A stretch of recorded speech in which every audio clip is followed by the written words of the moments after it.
It's the genius.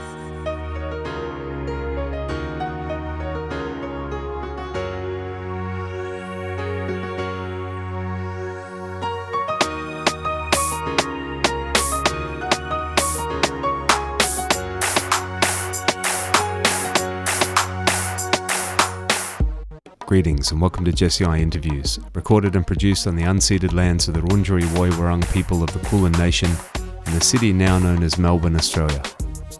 This episode features an interview with one of the most important producers in Jamaican dancehall music since the 2000s, the genius, aka Stephen McGregor, son of the great Freddie McGregor.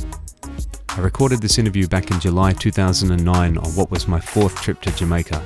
I'd been to Freddie McGregor's house in 2003. You can actually hear that full interview on episode 6 of the podcast. I remembered where Freddie's house was, so I literally just went there to check out the scene, knowing that things had changed a lot in that time, as Big Ship had become one of the top studios on the island. It was still just in a suburban Kingston neighbourhood, but it was a lot busier than it was in 2003. Heaps of cars parked out the front, people basically just hanging around on the street. There were some other people of note there, such as the producer DJ Frass. There was also just a bunch of aspiring artists looking for opportunity, and the usual hustlers and hangers-on. Someone went inside and conveyed a message to Stephen that there was a radio announcer from Australia at the gate looking to interview him, and we were escorted inside. Once again, the foreign media privilege at work. When we got there, he was busy working with the dancehall artist Mavado, which was pretty amazing to me, as Mavado was one of the top two artists in dancehall at the time, the other being Vibes Cartel, of course. Also one of my personal favourites, always a big fan of Mavado. Unfortunately, I didn't get the chance to work with him at all or interview him, but we did get to watch him voice some dub plates for Caribbean radio personality Nicky Z. We waited around patiently for quite some time, happy to just watch the scene. The dancer and artist Ding Dong was with Mavado that night. It was pretty entertaining hanging out with them all. Once they were all gone and things quietened down, I sat down and recorded this interview with Stephen. Let's get into it. Jesse I interviews The Genius in July 2009. Right now I'm here at Big Ship Studios in Kingston, Jamaica with none other than The Genius himself, the son of Freddie McGregor, Stephen McGregor. Enough respect. Yeah, big up. Thanks for having me. I always like to start my interviews at the beginning, so I'd like to ask you a little bit about what it was like for you growing up. Obviously the son of one of the real legends of reggae music, Freddie McGregor, but what was life like for you growing up in Jamaica and being surrounded by music from birth? Wow, what was that like for me? Basically, like you said, I mean, I grew up around music. I grew up in the same house. The studio was built when I was like 5 years old. So basically, it's just like observing and seeing all the great musicians. Like you have people like Sly and Robbie, Dennis Brown, like Gregor, like all the greats usually come here and work.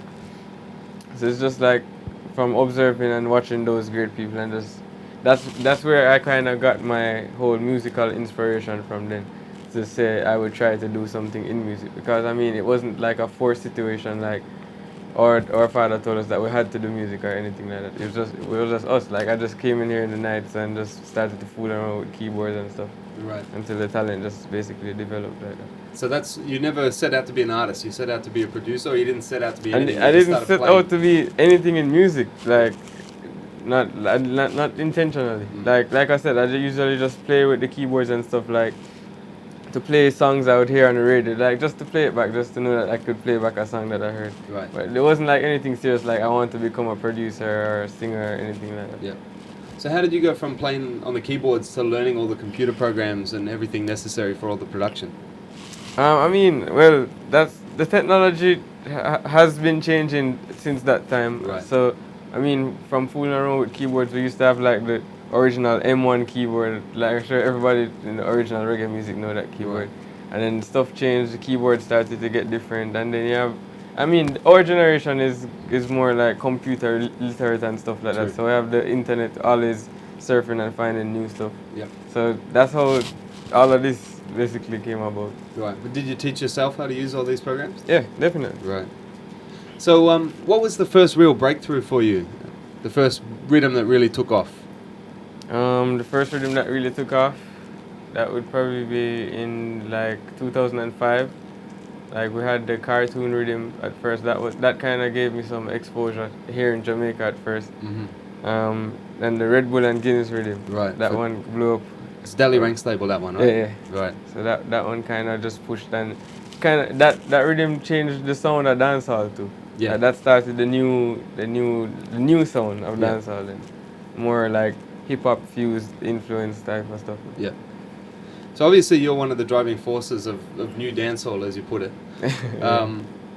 Where do you think the music's going to go from here? It's always evolving and always taking on other influences and so on, but it always stays Jamaican. But Yeah. where can it possibly go from here?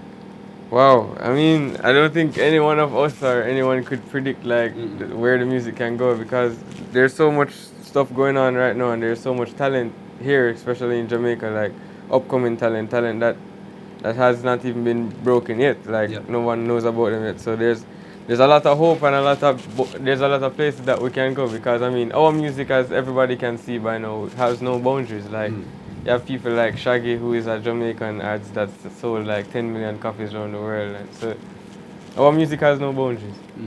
We're talking about the changes in the music business. The biggest change that I've noticed in recent years has been the decline of vinyl. Producers stop pressing on vinyl. Big Ship is one of the labels that's still putting out music on vinyl.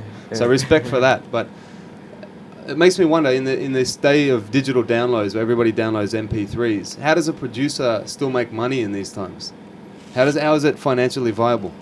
I mean, basically it's just a matter of like trying to stay prolific, and just in a strange sense you have to kind of do the music with an intention, not just to do it to make money. So that way you have like a more clear view of what you're doing, and you're just trying to do your best, and you just put out as much work as you can, and then it will pay off. Like you have stuff, because you never know. You have companies licensing music for different purposes, and like you say, there's a decline in vinyl, but I mean it still sells here and there. So you have stuff like that. That's one thing I've noticed with dancehall music. Other genres of music, they're really trying to sell MP3s. They're working hard to market and distribute digital music. But in reggae music, it seems like most of the producers are happy to give away high quality MP3s, so 320k MP3s. Like I get all the Big Ship stuff straight away. So it seems like Jamaicans view it more as promotion, putting out MP3s. Is that how you see it? I mean, especially here in Jamaica, like that's how everybody kind of looks at it now, as promotion, because there's so much music being put out every day. So I mean, somebody has like their new stuff, they don't really want to hold that back, and while everybody else's stuff is all over the place. So that's kind of like, I mean, you have like everyone is doing like email blasts and stuff right now. So radio people and sound people and all of that get it all at once. So to this time, it's been mainly dancehall music, dancehall rhythms that you've been making, but you do make roots rhythms as well. And the new chapter came out recently. It's been going good. Man. What does your dad think about, all the dancehall? As a roots artist, what does he think about all the music that you make? I mean, he's always like 100% behind all of us, like me, my brothers, all my siblings. He's always 100% behind all of us, because I mean, at the end of the day, we all look at it as just us doing music. Like, it's reggae music at the end of the day. It's all from here. It's all Jamaican art form. So that's how we basically look at it. I mean, and especially to come up in the business and kind of build a name for myself, and like for Chino to build a name for himself and stuff like that. We had to kind of take a different route. Like we couldn't come and try to do the same music as our father, and then that, because we would always have that big umbrella, like oh, Freddie's son, like that kind of vibe. It's good though, because it helps a lot, but at the same time you don't really want to live under like that shadow thing, so we kind of just did that thing to just build our thing. Well, you're one of the youngest producers to really make such an impact. I've been trying to think of another producer. You can think of enough artists that started when they were little, but I can't remember so many producers like that. What was it like for you when your career first started to really take off and you became an in-demand producer, but you're still just a young youth? What was it like for you?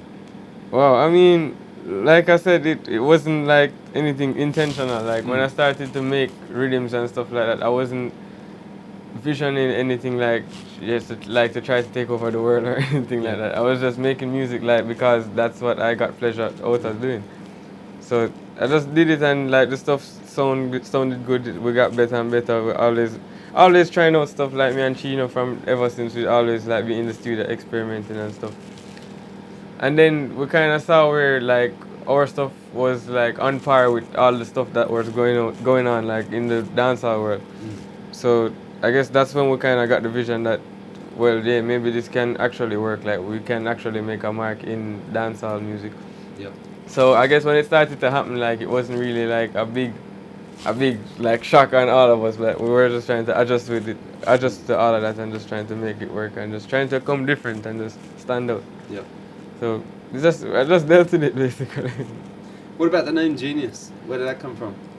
That was just from all of the artists basically, like, because artists finding out that I'm recording them, and like at the time I was like 14, 15 years old. So everybody's like, yo, you're 15 years old and you're recording and working the Pro Tools and mixing songs and like building beats and stuff like that. I think one of the first artists who called me that was Future Fambo. Okay. Was Future Troubles at the time. That was like way back. All right. What about the Genius as an artist? We've had some wicked tunes recently. With you singing on them. What's the story behind that? That's just like, that story goes far back actually, because before I actually started getting into production, I used to DJ. Right. I used to DJ as a small child. I had a song called School Done Rule when I was 5. It was released on a compilation album, as a compilation called Reggae for Kids. Right. It was released like a couple places, Europe, Africa, and a number of places like that.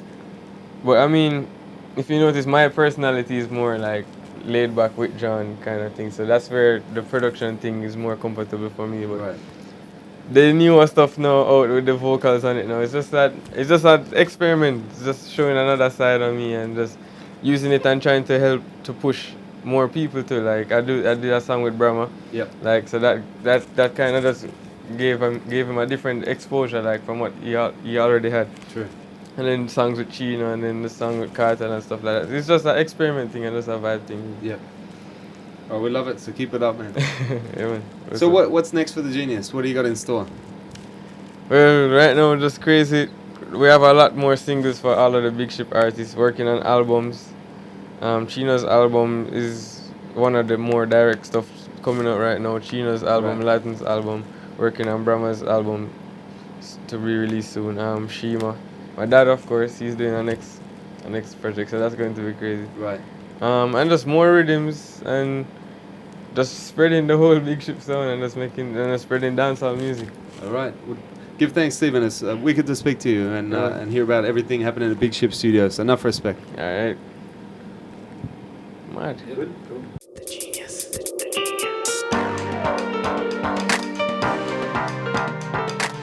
Stephen "The Genius" McGregor speaking to me at Big Ship Studios in Kingston back in July 2009.